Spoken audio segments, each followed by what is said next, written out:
Hi, I'm Allie, and today I'm going to be going through top 10 science fiction and fantasy reads. I will be doing 5 of each one, and the way that I made this list was not by trying to decide which one was the most objectively great book, but instead by thinking about, if I could only have one book for the rest of my life in this category, what would I keep? What would be my one book to like take on a deserted island? And so that was how I did my ranking.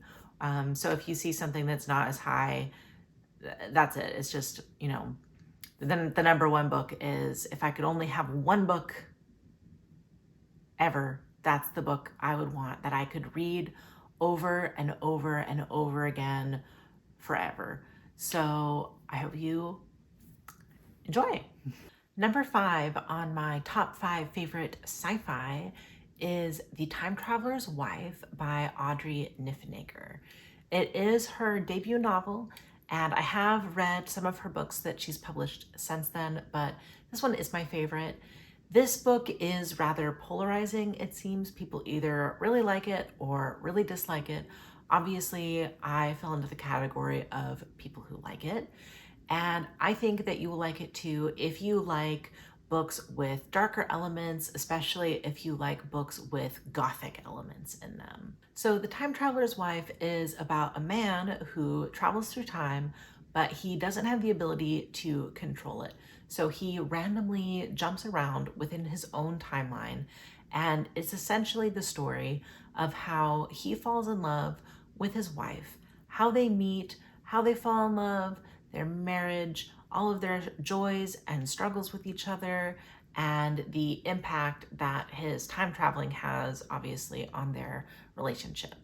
The Time Traveler's Wife is sort of a darker romance, and I highly recommend it for anybody who really likes romantic stories that also make them cry really hard.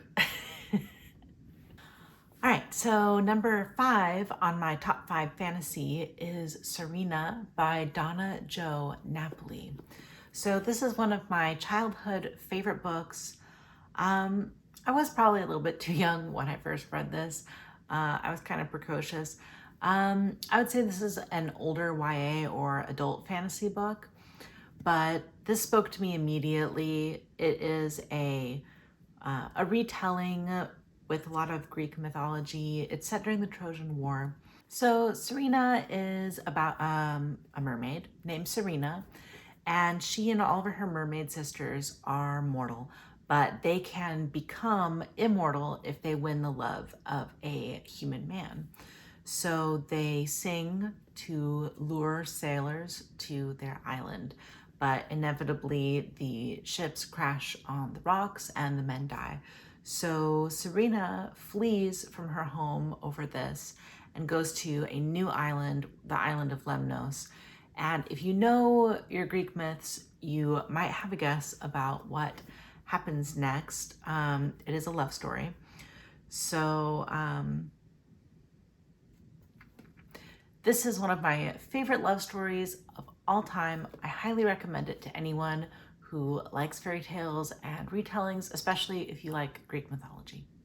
Number 4 on my top 5 sci-fi list is The Clan Chronicles by Julie E. Zernita. The series is comprised of 3 sets of trilogies, and the first trilogy is called the Trade Pact Universe, the first book of which is called A Thousand Words for Stranger. So the plot is a classic woman with amnesia on the run, trying to figure out who she is and why these people are after her.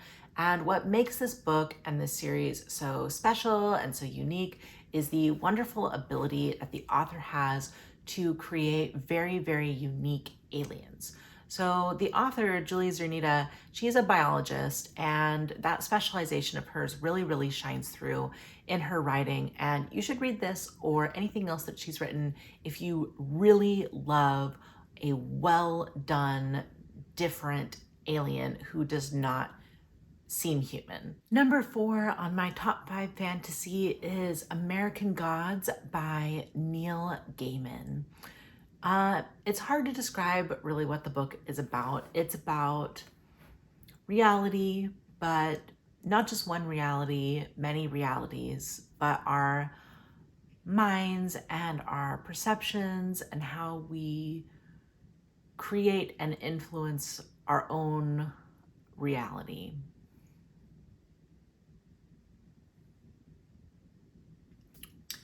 It's about paganism, it's about idolatry, it's about America and the melting pot of America. It's about fathers and sons and wives and husbands and life and death and death and life. The plot is the least important part of this book, but it does definitely have an interesting plot. All I can say without spoiling anything is that it's about a man named Shadow who gets out of prison and he has to get a job, but nothing goes the way he planned. If you're a fan of mythology and world religions, you should give American Gods a try. Number 3 on my list of top 5 sci-fi series is the Vorkosigan Saga by Lois McMaster Bujold.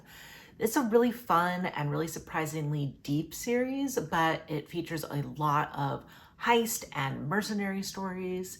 And basically the setup is that humans have colonized the galaxy, and there's this one planet that got detached from the wormhole nexus, and much later on they find their way back in, but they've lost a bunch of their technology, and so now they're trying to find their place.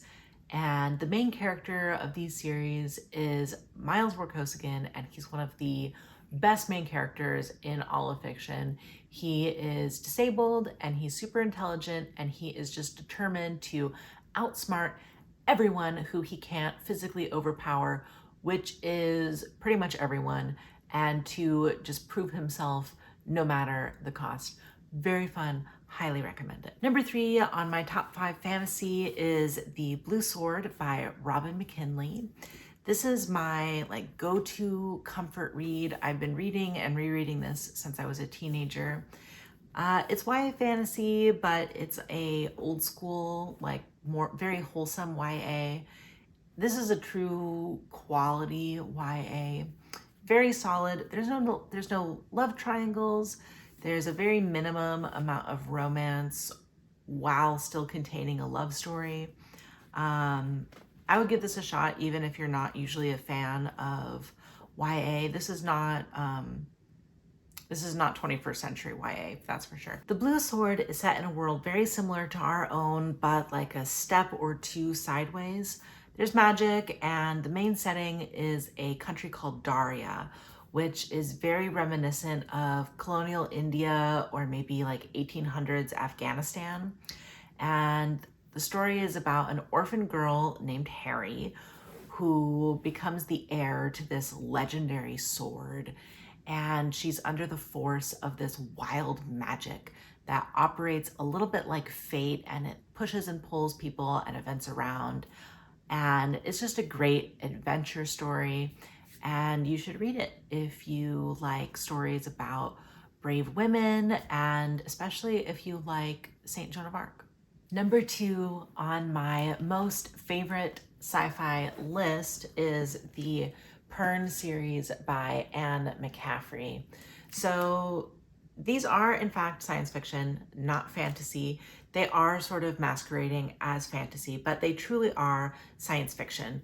So the Pern novels are set on a colonized planet, Pern, which lost its technology. You might have noticed that. That is something I really enjoy in my science fiction. But they've lost their technology to the point that they've lost knowledge of their own history, including the fact that they are a colonized world. So there's a cyclical natural disaster where there's this rogue planet that has entered their planetary system.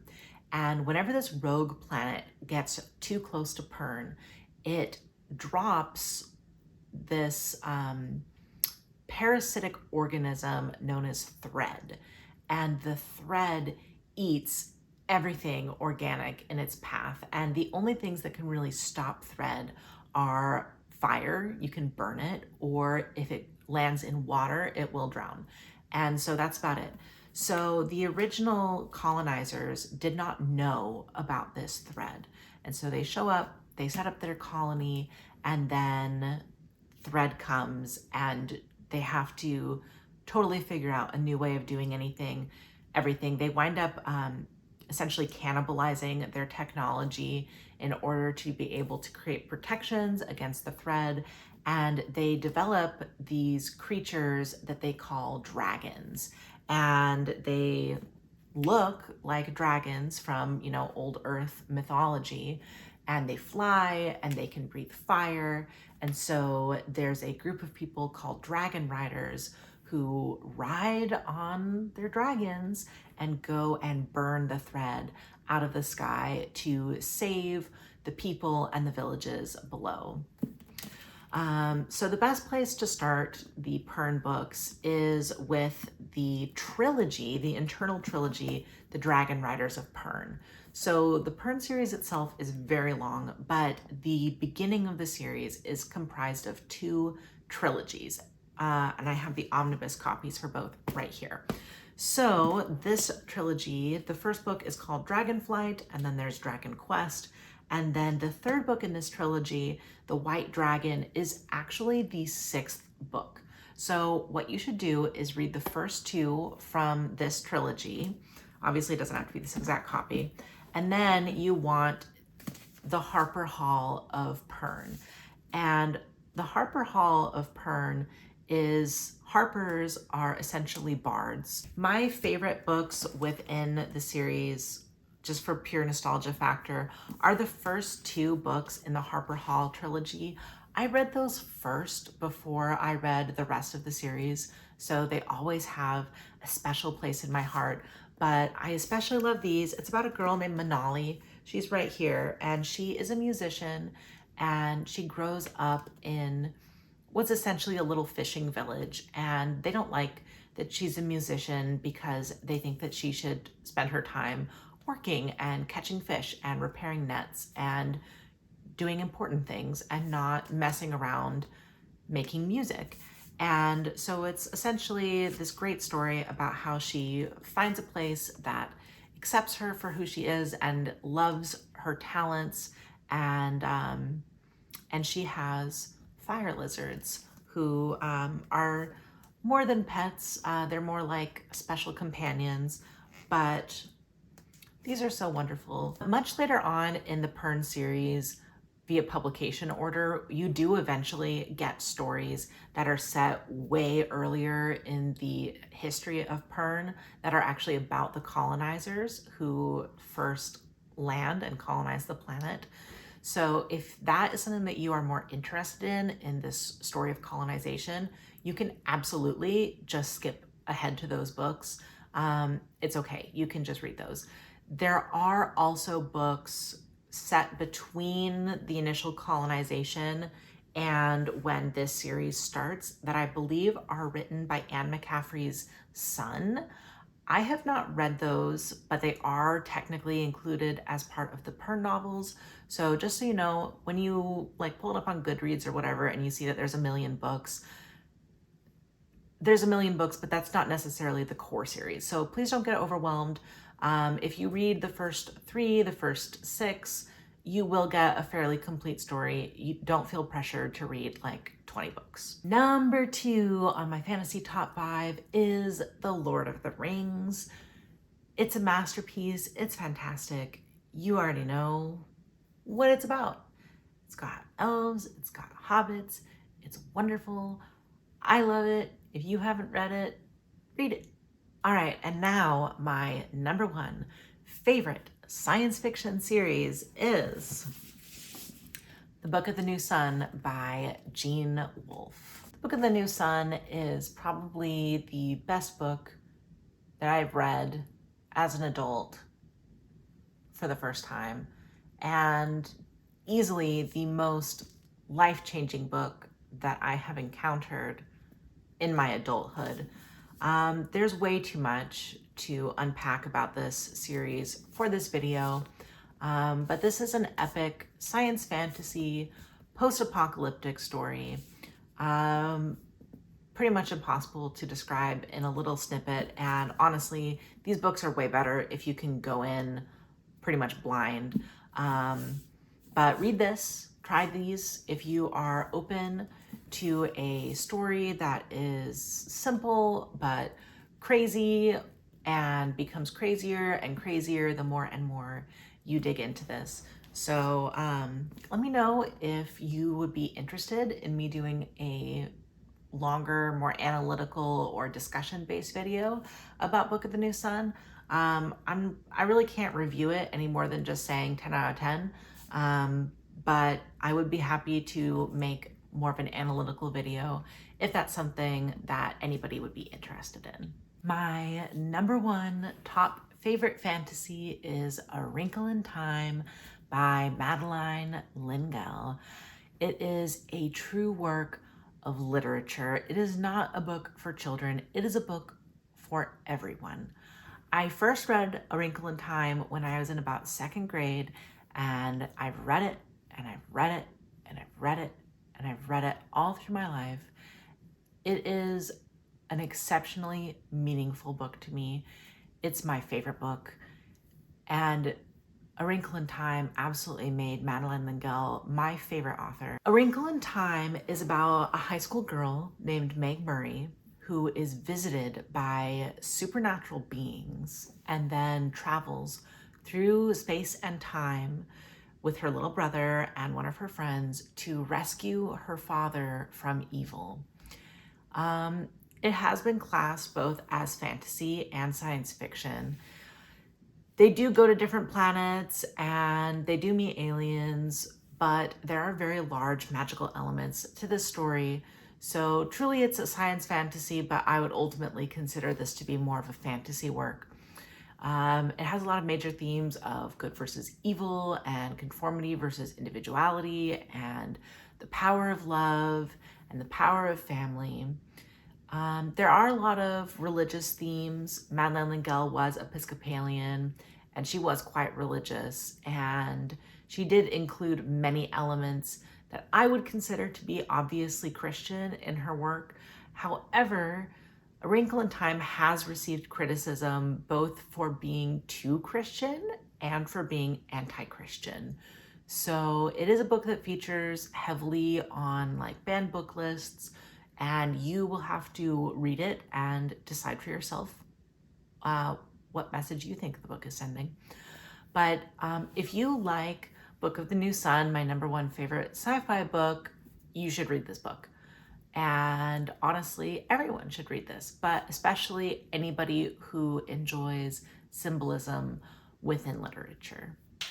Okay, that's about all. Thank you so much for watching, and God bless.